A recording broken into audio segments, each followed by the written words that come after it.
vous diriez que la mondialisation a oublié le social et l'humain? Je dirais que, vous savez, les processus moteurs de la mondialisation, qui sont une unification technique et économique du monde, elles ont oublié le phénomène des diversités humaines et culturelles. D'ailleurs, c'est pour ça que, en même temps, vous savez que, regardez, cette unification technique et économique, elle a commencé dans les années 90. Pourquoi? Vous avez l'invasion de l'économie libérale dans l'ex-Union soviétique et dans la Chine post-maoïste, c'est-à-dire que vous avez une unification économique. Et en même temps, c'est l'époque où avec déjà avec le fax, puis l'Internet, le téléphone mobile, etc., on peut communiquer de tous les points de la planète, donc c'est ça l'unification. Mais vous vous rendez compte que cette unification, au lieu d'unifier le peuple et les cultures, les oppose. Dès le début de tout ceci, vous avez eu la guerre de Yougoslavie, où c'était une nation en formation qui s'est décomposée sous le fanatisme ethnique et religieux. Vous avez la Tchécoslovaquie s'est coupée en deux. Vous avez le Biafra qui s'est révolté en Afrique. Partout, vous voyez surgir des pays qui se referment sur leur propre culture. Bien entendu, ils prennent de l'Occident les armes les plus sophistiquées. Et ça aussi, ça a été passé pour l'Iran et pour d'autres pays. Mais en même temps, ils se ferment. Donc, si vous voulez, nous avons créé un processus contraire à une véritable solidarité de la planète. C'est-à-dire que, en fait, nous sommes devenus interdépendants les uns des autres. En fait, aujourd'hui, dans tous les continents, tous les êtres humains ont un destin commun. Pourquoi? Parce qu'on a tous les mêmes problèmes. Le problème du danger nucléaire, dont les armes se multiplient. Le problème d'une économie qui n'est pas régulée, qui est soumise à l'hégémonie d'une finance omnipotente. Le danger d'une planète vivante que le développement économique incontrôlé dégrade de tous les côtés et qui provoque aujourd'hui même, disons, cette régression climatique, entre autres. Nous avons donc le fait que la science et la technique qui produisent des choses tellement bienfaisantes produisent aussi des choses les pires, parce que par la technique, on a servi les êtres humains. Vous, aujourd'hui, vous développez, avec la robotisation et la mécanisation, des systèmes qui permettent de vider les travailleurs de leur emploi et vous créez du chômage. Bon, aujourd'hui, donc vous avez tout ce processus est ambivalent. Moi, je ne nie pas que, effectivement, dans des pays comme la Chine, comme le Brésil, comme ailleurs, il s'est créé une classe moyenne qui est sortie de la pauvreté et qui jouit des avantages de la civilisation occidentale, avec en même temps qui subit toutes les mêmes intoxications, de la consommation et de tout ça. Mais dans ces mêmes pays, je vois d'énormes ceintures de bidonvilles autour des mégapoles. Je vois que la pauvreté s'est transformée plus en misère que en prospérité pour des millions et des millions de personnes. Et vous savez, quand la misère, parce que vous pouvez avoir une pauvreté digne, le petit paysan qui a sa petite polyculture, qui a sa chèvre, qui a sa vache, il a un minimum d'autonomie. Mais si ce paysan est rejeté dans un bidonville, il est entièrement prolétarisé, il n'est plus rien, il est humilié par tous les autres, et nous avons affaire à ceci. Donc, si vous voulez, la mondialisation, moi je pense qu'elle est très ambivalente. Elle a des côtés positifs quand ça multiplie les communications culturelles, ça multiplie les échanges. Moi, je vois que j'étais, par exemple, au Festival du film de Marrakech, où je vois des films des pays asiatiques, des films des pays africains. Je comprends mieux ces cultures grâce au cinéma qui s'est mondialisé, qui a permis à des pays d'avoir leur propre création cinématographique. Mais je vois aussi le pire, ça dégrade beaucoup des choses dans les cultures, ça ignore que chaque pays a sa médecine propre qui doit être combinée à la médecine occidentale et pas niée, que ces pays, on doit sauvegarder leur communauté au lieu d'être réduit à l'individualisme égoïste qui est celui que nous imposons dans le monde. Donc, si vous voulez, et que nous, notre civilisation, elle a des carences très graves, et nous importons ces carences comme une solution, alors que nous-mêmes, commençons à être malades. Donc, si vous voulez, il y a tout cet aspect ambivalent de la mondialisation, et je vois que, surtout, c'est un processus totalement incontrôlé. Et ce processus incontrôlé conduit à des catastrophes. Nous ne sommes pas encore sur le point de réguler la dégradation écologique. C'est la convention qui s'est établie, l'accord sur le climat, est un tout premier pas. Mais le climat n'est qu'un aspect. Vous avez partout l'agriculture industrialisée qui détruit les sols et produit des aliments remplis de pesticides et qui sont insanes, qui n'ont plus que le goût. C'est ça qui règne, alors qu'il faut relancer l'agriculture fermière et lancer l'agriculture écologique. Nous voyons donc que nous allons vers des catastrophes en chaîne, des migrations, justement.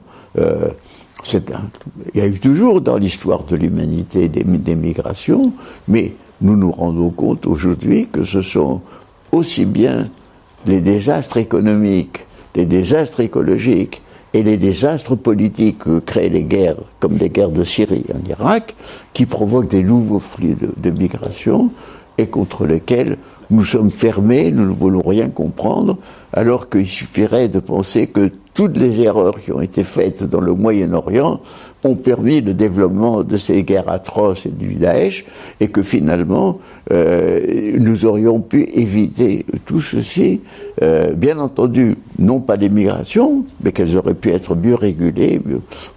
Dans le fond, nous avons perdu tout sentiment de fraternité, nous avons laissé se noyer pendant des années des malheureux Africains qui fuyaient leur pays, soit pour des raisons politiques, d'insécurité militaire, soit pour des raisons économiques.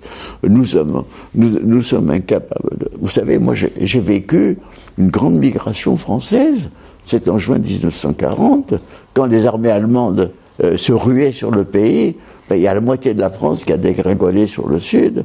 Eh bien, à part des cas d'égoïsme, évidemment, mais on a été capable d'accueillir des millions de gens sans créer des bidonvilles, sans les mettre sous des tentes, etc.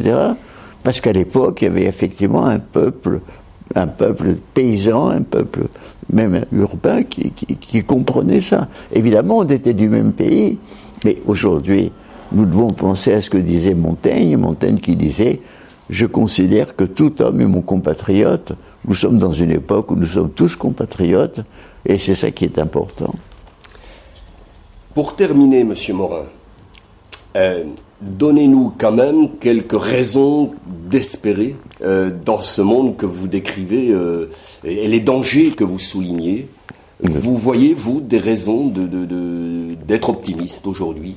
D'espérer, l'optimiste, on peut n'être ni pessimiste ni optimiste. Moi, je pense que, vous savez, les probables, il y a le probable et l'improbable. Le probable, c'est quand on considère que les courants historiques qui sont dans le présent et qui nous catapultent vers l'avenir. Or, le probable, à mon avis, est catastrophique. On va vers les catastrophes que je viens de décrire, etc. Bon.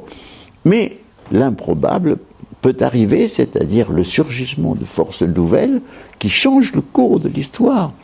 Or, c'est déjà arrivé. Moi, j'ai vécu un improbable énorme en décembre 1941. Pourquoi? Parce que c'était l'Allemagne nazie, non seulement elle dominait toute l'Europe, mais elle avait culbuté toutes les armées soviétiques. Elle était arrivée aux portes de Leningrad, elle était arrivée aux portes de Moscou en septembre-octobre 1941, et la victoire, la domination allemande et la destruction de l'Union soviétique étaient probables. Qu'est-ce qui s'est passé? Il s'est passé tout d'abord qu'il y a eu des pluies diluviennes imprévues qui ont englué, embourbé l'armée allemande et qui ont été suivies par un gel précoce qui l'a immédiatement congelé aux portes de Moscou. Bon. Or, cet improbable est arrivé et là-dessus, Staline a pu divertir l'armée d'Extrême-Orient et la mettre sur le front de Moscou. Pourquoi? Parce que son agent japonais, M. Sorg, lui a dit que le Japon n'attaquerait pas la Sibérie. Et il a nommé le général Zhukov pour diriger la contre-offensive. Et le 3 décembre 1941, Zhukov déclenche la première victoire soviétique qui a refoulé de 200 km loin de Moscou, donc à libérer Moscou de l'emprise allemande. Et 2 jours après, les Japonais attaquent Pearl Harbor, et c'est-à-dire que toute l'Amérique, avec son énorme poids, entre dans la guerre. Donc, si vous voulez, en 3 jours, le probable commence à devenir improbable, et l'improbable, la victoire alliée, commence à devenir... Donc, moi, je pense qu'aujourd'hui, il y a des forces créatrices dans tous les pays. Ce sont des forces qui essayent de vivre, mieux vivre, essayent de la solidarité, qui font de l'écologie, de l'agroécologie, qui essayent de créer des nouvelles vies dans les quartiers, qui, donc, partout, qui essayent de créer, de lutter, d'empêcher les jeunes d'aller dans la délinquance. Moi, je vois à Medellín, en Colombie, qui était la capitale du crime organisé, il y a eu, grâce au maire et grâce à un certain nombre de gens, ils ont créé une sorte de vaste école de maison de la culture pour ces gosses, qui étaient tous, à partir de 4-5 ans, devenaient des petits délinquants, et parfois des petits assassins. Et grâce à ce système d'éducation, où en plus ils étaient reconnus comme des êtres humains, et pas comme des voyous, la délinquance s'est immédiatement arrêtée. Et bien entendu, si ça continue, la délinquance s'arrête, mais si ça s'arrête... Et or, j'ai vu des choses pareilles au Brésil. Aujourd'hui, quand nous parlons de ces malheureux jeunes des banlieues qui glissent dans la délinquance, de la délinquance dans la prison dans le fanatisme, etc., nous disons, mais nous sommes incapables de faire quoi que ce soit, alors que dans ces pays qu'on appelle sous-développés, ils sont capables de prendre des initiatives. Moi, je vois beaucoup d'initiatives qui sont capables de transformer les choses, de transformer la vie. Voilà. Et donc, si vous voulez, moi je crois maintenant, j'ai confiance dans les forces qui naissent au sein des peuples, au sein des populations, dans les bonnes volontés qui naissent un peu partout dans le monde, notamment aussi dans d'autres pays, mais ces bonnes volontés sont dispersées, ne se connaissent pas les unes les autres. Il faut les réunir, il faut qu'elles se comprennent, et il faut comprendre qu'on est une force, qu'on peut changer le mode de consommation, et si nous changeons le mode de consommation, eh bien ils vont changer le mode de production des aliments et de production des produits que nous consommons. Donc si vous voulez, il y a encore des forces inexploitées, des forces de conscience, des forces d'action, et dans ce pays et dans d'autres pays. Et moi, je pense que ces forces, si elles se réunissent, comme des ruisseaux se réunissent pour faire des rivières, et les rivières se réunissent pour faire des grands fleuves, c'est ça qui changera la voie. On changera la voie, et si on change la voie, on ira vers une autre humanité.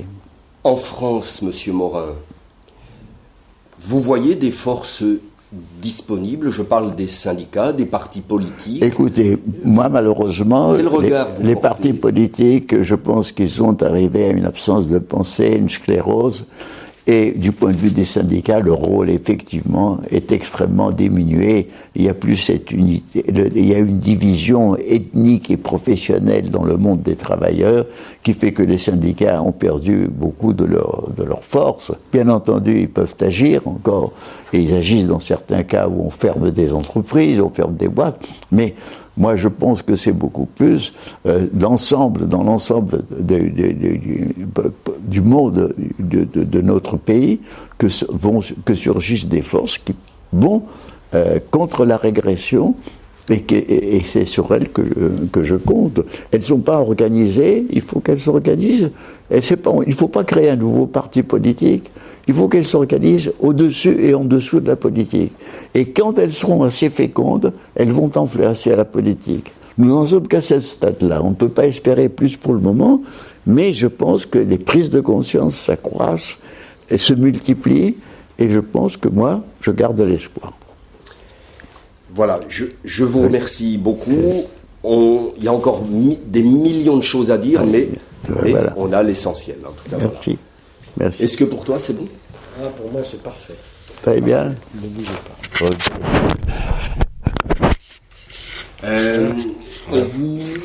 Vous avez un mail, hein, je crois. Oui. Je vous enverrai.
Bon, pour moi, c'est bon. Hein, Oui. J'ai le son, c'est parfait. Je vais juste faire une ou deux photos, là, je pense. Ah bah, attends, je me souviens.